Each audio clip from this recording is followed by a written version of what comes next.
వాడి గుండెను కూడా తట్టేటువంటి పరిస్థితి లేదు. అదేంటి ఢిల్లీలో మొత్తం అంతా ఆయన వైపే చూశారని కదా ఇందాక నారాయణమూర్తి గారు చెప్పింది మీరు వినలేదా? ఢిల్లీ మారుమోగింది, దేశంలో ఉన్న ప్రధాన రాజకీయ పార్టీలన్నీ కూడా వాళ్ళకి మద్దతు తెలిపినాయని కదా నారాయణమూర్తి గారు చెప్పింది. వారు చెప్పిన మాటలో వాస్తవం ఒకటి ఉందండి. కార్యకర్త చచ్చిపోయిన తర్వాత చచ్చిపోయినటువంటి కార్యకర్త మీద మన జెండా కప్పకపోతే మన పార్టీ వాళ్ళు ఎవడు రాడు. రెండోది, అక్కడికి వెళ్ళకపోతే ఆ కార్యకర్తలందరూ జారిపోయి చచ్చిపోతేనే ఎవడు లేడు వెళ్ళట్లేదు, రేపు మన పరిస్థితి ఇదే రకంగా ఉంటుందని మొత్తం పారిపోతారు. ఇవాళ ఆయన ఢిల్లీలో బాగా జరిగిందని చెప్పకపోతే, బాగా జరగలేదని నారాయణమూర్తి గారు చెప్తే ఇంకెవరన్నా మాట్లాడి వినేటువంటి పరిస్థితి ఉంటుందండి. కాబట్టి నారాయణమూర్తి గారు ఆ మాత్రం చెప్పక తప్పదు, మనం వెనక తప్పదు. Okay okay right. నారాయణమూర్తి గారు మీకు బయట ప్లే చేస్తాను, ఒకసారి వినండి. చంద్రబాబు నాయుడు గారు అయిపోయారు, జగన్మోహన్ రెడ్డి గారు అయిపోయారు, పవన్ కళ్యాణ్ గారు బయట ప్లే చేయండి. We have to make them accountable, Adhyaksha. We have to bring them into accountability. They have to be penalize them, sir. వాళ్ళకి సరైన శిక్ష పడాలి సార్. వీళ్ళకి ఇది వెండెట్ట పగ ప్రతీకారాలతో కాదు, కానీ we promised that we will bring back accountability.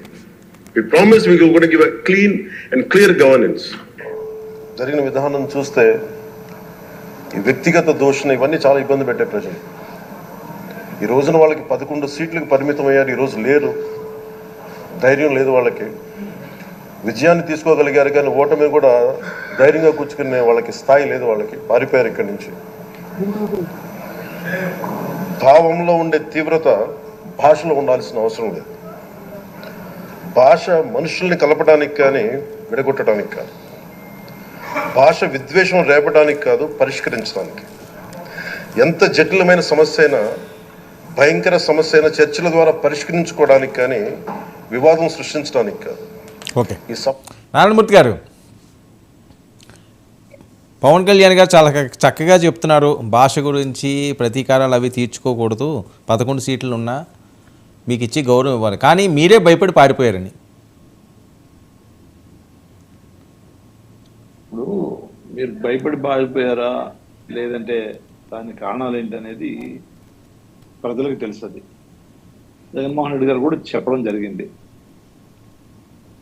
ఇవాళ 11 మంది ఎమ్మెల్యేలు ఉన్నప్పటికీ జగన్మోహన్ రెడ్డి గారిని చూసి ఎందుకు భయపడిపోతున్నారు వీళ్ళంతా? ఢిల్లీ వెళ్ళేటప్పటికి ఎందుకు గగ్గోలు పెట్టి ఈ ఎల్లో మీడియా అంతా? ఢిల్లీలో జగన్మోహన్ రెడ్డి గారు పెట్టిన దీక్షకి అపూర్వ స్పందన రావడంతో ప్రతి పార్టీ కూడా, దేశంలో ఉన్న రాష్ట్రాల్లో ఉన్న గవర్నమెంట్లో ఉన్నవాళ్ళు, అపోజిషన్లో ఉన్నవాళ్ళు కూడా, ఆ అన్ని పార్టీల్లో కూడా కదలిక వచ్చి ఎంత ఘాతుకానిగా పాల్పడుతున్నారా ఆంధ్రప్రదేశ్లో. మరి మురిపెన్నడూ లేని విధంగా ఎందుకు ఈ దాడులు చేస్తా ఉన్నారు? దీనికి కారణం ఏంటి? ఇప్పుడు అధికారం వచ్చింది, చాలా భారీ మెజార్టీ వచ్చింది, ఎక్కువ సీట్లు వచ్చాయి, మెజార్టీలు కూడా వచ్చాయి. ఎందుకు ఈ దాష్టిగానే దిగబడుతున్నారు? అంటే వీళ్ళకి ప్రజాస్వామ్యం అంటే విలువలు తెలియవా? వెండిక్టా పాలిటిక్స్ గురించే వీళ్ళు వస్తున్నారా? అసలు అధికారంలో రావడానికి అసలు అహంకారంతో దాడులు చేయడానికి, ధన మాన ప్రాణాలకి రక్షణ లేకుండా చేయడానికి రెడ్ బుక్ అనేది చూపించి, రెడ్ బుక్ ని మొట్టమొదటిసారిగా మేము దీంట్లో పేర్లు రాసాము, మేము కక్ష సాధిస్తాము, దాడులు చేస్తాము, చంపుతాము, మానభంగాలకు ఉసుగొలుపుతాము, ఆస్తుల మీద దాడులకు దిగబడతాము, రక్షణ లేకుండా చేస్తాం, శాంతి భద్రతలు లేకుండా చేస్తాం రాష్ట్రంలో అని మీరు డైరెక్ట్ గా ఓటింగ్ మీద రెడ్ బుక్ అని వేయడం ఏంటండి? మరి ఎంత విచిత్రం అంటే, ఈ దేశ చరిత్రలో స్వతంత్రం వచ్చిన తర్వాత ఏనాడు జరగలా ఇది. రెడ్ బుక్ హోర్డింగ్ మీద వేసి ఈ రాజ్యాంగాన్ని మేము అమలు చేస్తాము. అంబేద్కర్ ఎవరు? ఆ రాజ్యాంగం ఎందుకు ఇక్కడ? మాకు అవసరం లేదు ఆంధ్రప్రదేశ్లో, ఇగో రెడ్ బుక్ రాజ్యాంగాన్ని అమలు చేస్తామని చెప్పేసి డైరెక్ట్ గా అసలు ఎంత అహంకారంతో హోర్డింగ్లు వేసి రోడ్ల మీదకి పెట్టినటువంటి ఆ హోర్డింగ్లు చూస్తూ ఉంటే దేశమంతా కూడా నిమిరిపోయింది. నారాయణమూర్తి గారు సింపుల్ గా ఒక మీరు వింటారంటే నారాయణమూర్తి గారు సింపుల్ గా చిన్నది ఒకే మాట, చిన్న సలహా. ఎందుకు వచ్చింది ఆ 36 వాళ్ళకి ఇచ్చేయండి, ఆ లిస్ట్ ఇచ్చేస్తే ఇంక గొడవ లేదు కదా, పంచాయతీ తీరిపోయినట్టే కదా. పవన్ కళ్యాణ్ గారు ఏదైతే మాట్లాడారో, ఏ పుస్తకంలో చూసుకొని వచ్చి రాసి మాట్లాడారో తెలియదు, కానీ నేనేమన్నానంటే ఆయన మాట్లాడే మాటలు పూర్తిగా విరుద్ధంగా రాష్ట్రంలో జరుగుతున్న వాటిని రాసుకొని వచ్చారు. పవన్ కళ్యాణ్ గారు అంటే కొంత మనుషులకి ఓ మనస్ఫూర్తిగా మాట్లాడతాడు అనేటటువంటి కొంత అభిప్రాయం ఉంటుంది. అట్లాంటిది దానికి విరుద్ధంగా ఆయన మనస్తత్వానికి విరుద్ధంగా మాట్లాడుతున్నాడు. మరి మనసు చంపుకొని మాట్లాడుతున్నాడా, లేదంటే ఆయన కూడా చంద్రబాబు నాయుడు గారు ఏమన్నా అనుకుంటారని మాట్లాడుతున్నాడా, లేదంటే దీనికి ఏమైనా తప్పు చేస్తాడని చెప్పేసి చంద్రబాబు నాయుడు గారు అని మాట్లాడుతున్నాడా, భయపడుతున్నాడా నాకు అర్థం కావట్లేదు. కానీ అకౌంటబిలిటీ అన్నాడు, వెండిక్టా అన్నాడు, రివెంజ్ అన్నాడు, ఇవన్నీ మాట్లాడుతూ అసలు పూర్తి విరుద్ధంగా రాష్ట్రంలో జరుగుతుంది కదా.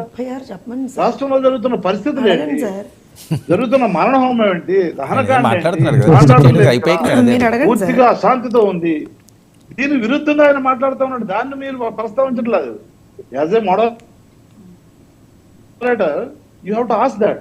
ఆయన ఇంగ్లీష్ లో బ్రహ్మాండంగా మాట్లాడడానికి ప్రయత్నించాడు, కానీ నిజాలు మాట్లాడకుండా అబద్ధాలు మాట్లాడతాం. ఓకే, అదే నారాయణమూర్తి గారు వీళ్ళందరూ అడిగేది మీ మాజీ అడిగేది వినండి కాదండి, మీ నాయకుడు అడిగేది అందరికీ ఉన్న అనుమానాలను కూడా నివృత్తి చేయాలంటే 30, 36, 50, 70 ఎన్ని ఉంటే అన్ని ఇదిగో ఈ పేర్లు ఈ అడ్రస్లో వీళ్ళు చనిపోయారు అంటే 10 లక్షల ఎక్స్గ్రేషియా కూడా ఇస్తానంటున్నారు వాళ్ళు. అయిపోద్ది కదా, ఒక్క మాటతో ఒక్క లిస్టుతో అయిపోద్ది. డీజీపీకి ఇచ్చాం, నేను వెళ్ళాను. ఇచ్చారా డీజీపీకి 36 పేర్లు?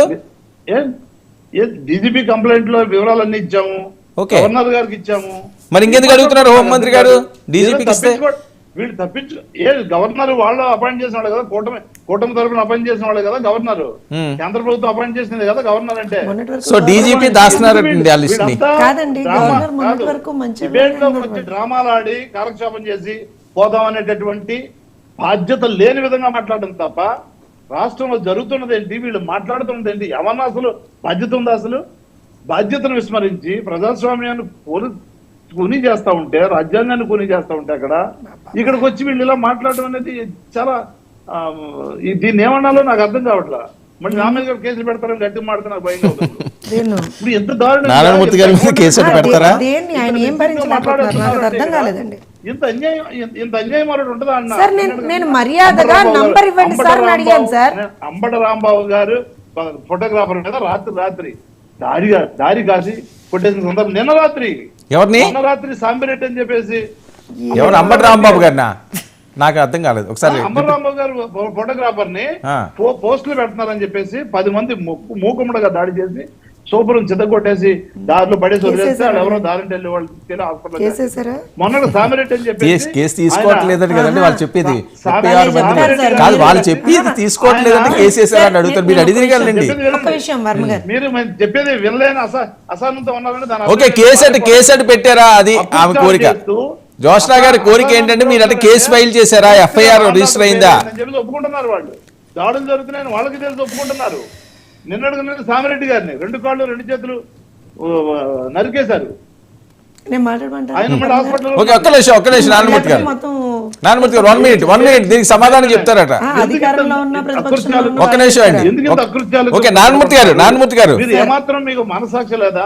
ఓకే, ఒకటి మాట్లాడతారు జరుగుతున్న దాన్ని మసిపూసి మారేడుగా. ఒక్క నిమిషం. ఎల్లో మీడియా అంటే అది ఎలా చూపించదు. ఓకే మూర్తి గారు డిబేట్ పెడుతున్నారు. వర్మ గారు మీ బాధ్యత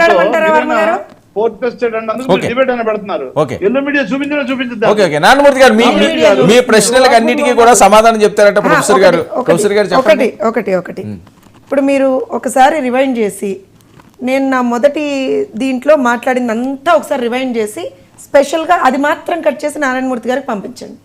నేను ఎక్కడ ఏ విధంగానూ దేన్ని ట్రివియలైజ్ చేసి మాట్లాడలేదండి. మీరు అంటున్నారు లెక్కలు ఇవ్వండి అని అడుగుతున్నాం. ఇచ్చారా డీజీపీ గారికి? అది తప్పు.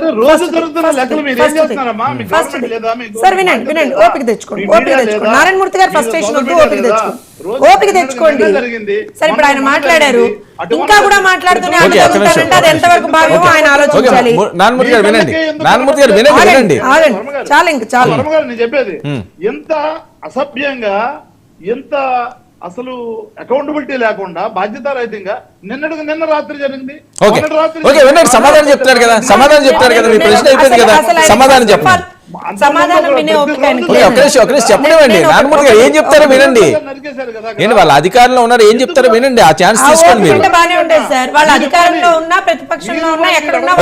నారాయణమూర్తి గారు మీ పాయింట్ రిజిస్టర్ అయింది. ఓకే మీ పాయింట్ వినండి. నారాయణమూర్తి గారు If you don't have the patience to listen to others, that's up to you. Narayanamurthy గారు, నారాయణమూర్తి గారు మీకు వినే ఓపిక ఉండాలి. ఓకే, వినే ఓపిక ఉండాలి. మీ ప్రశ్న ఇక్కడ పదే అదే మాట్లాడుతున్నాను. మీరు ఇవ్వాలి. ఎంతమంది చనిపోయారు? ఓకే, వాళ్ళు చెప్పలేమండి.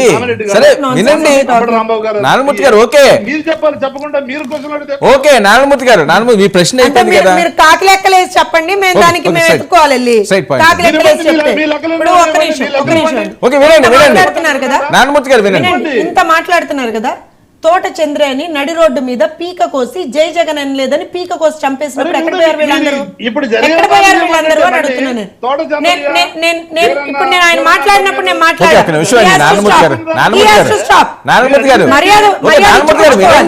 మర్యాద ఇచ్చిపుచ్చుకోవాలి. ఇప్పుడు మర్యాద అవకాశం ఇస్తున్నారు కదా, మర్యాద ఇచ్చిపుచ్చుకోవాలి. క్రాస్ టాక్ చేయడం వల్ల ఉపయోగం లేదు, మీకు నేను అవకాశం ఇస్తాను. చెప్తున్నారు కదండి. ఓకే ఓకే ఓకే, సమాధానం చెప్తుంటే వినే ఓపిక మీకు ఆవిడ ఎక్కడ పారిపోతారు? ఇక్కడ మేము ఉన్నాం కదా ఆపడానికి. సమాధానం వినే ఓపిక లేదు వాళ్ళకి. సమాధానం అంటే మీరు తోట వీరన్నా రంగ గారిని ఎవరు చెప్పారు? ఎన్టీ రామారావు గారిని ఏ విధంగా ఎన్నుపోటు పడిచారు? మేము మాట్లాడమంటారా? వివేకానంద రెడ్డి గారు హత్య ఎవరు చేశారో అడగమంటారా? నేను I'm not getting into it. ఎలా చనిపోయారు? పింగళ దశరథ ఎట్లా చనిపోయారు? విజయవాడ.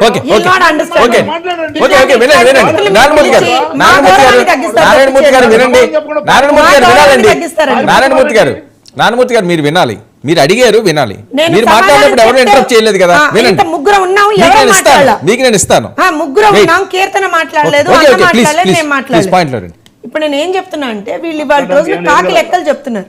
నేను ఒకటే చెప్తున్నా, దానికి సంబంధించి మీరు ప్రాపర్ గా ప్రొసీజర్ ఫాలో అయ్యి వెళ్ళి. ఇప్పుడు నిన్న హోంమంత్రి గారు అడిగారు, హోంమంత్రి గారికి వెళ్ళి ఇవ్వచ్చు. మీరు డీజీపీ గారికి ఇచ్చామని చెప్తున్నారు, అది తప్పు. ఫస్ట్ ఆఫ్ ఆల్ ఇంకోటి, మేము గవర్నర్ గారికి ఇచ్చాం, కానీ వాళ్ళ గవర్నర్ గారు ఎన్డీఏ పెట్టిన మనిషే కదా అంటారు కొత్తగా. మరి 5 సంవత్సరాల్లో మా గవర్నర్ గారు మాట్లాడితే అర్థం కావట్లేదు, అర్థం కావట్లేదు. ఇప్పుడు నేను ఏమంటున్నా, ఇస్తాను మీకు, మీరు సమాధానం చెప్తే రాసుకోండి. నేను ఒకటే చెప్పానండి, మీరు చెప్పేవి కాకి లెక్కలు, దాన్ని మీరు సబ్స్టాన్షియేట్ చేస్తారు. ఎందుకంటే ఆరోపణ మీరు చేస్తున్నారు, సబ్స్టాన్షియేట్ చేసుకోవాల్సినటువంటి బాధ్యత మీ మీద ఉంటుంది. ఇందాక పవన్ కళ్యాణ్ గారు మాట్లాడినప్పుడు ఏమన్నారు? అకౌంటబుల్ చెయ్యాలి వాళ్ళని అన్నారు. This is what is accountability. Pink diamond అని పారేశారా? అకౌంటబిలిటీ ఉందా వాళ్ళకి? ఇవాళ రోజున మేము ఏం చెప్తున్నాం? మాకు జవాబుదారీతనం ఉంది, మేము పారదర్శకంగా పాలన చేస్తున్నాం. మాకు జవాబుదారీతనం ఉంది, మేము పారదర్శకంగా పాలన చేస్తున్నాం. మేము ఇవాళ రోజున ఒకటే ప్రశ్న అడుగుతున్నాం. మీరు ఈ లెక్కలు చెప్తుంటే దానికి సంబంధించి ఎవిడెన్సెస్ ఏమైనా, ఎందుకంటే ఆయన మామూలు వ్యక్తి కాదు కదండి, మాజీ సీఎం కదా. ఒక మాట మాట్లాడుతున్నాడు అని అంటే నాకు తెలిసి ఆయన దగ్గర ఎవిడెన్స్ ఉండాలి కదా. ఎవిడెన్స్ లేకుండా మాట్లాడకూడదు కదా ఒక మాజీ సీఎం. సో అట్లాంటప్పుడు ఎవిడెన్సెస్ ఉంటే ఇవ్వండి అని అడుగుతున్నాం. ఇచ్చే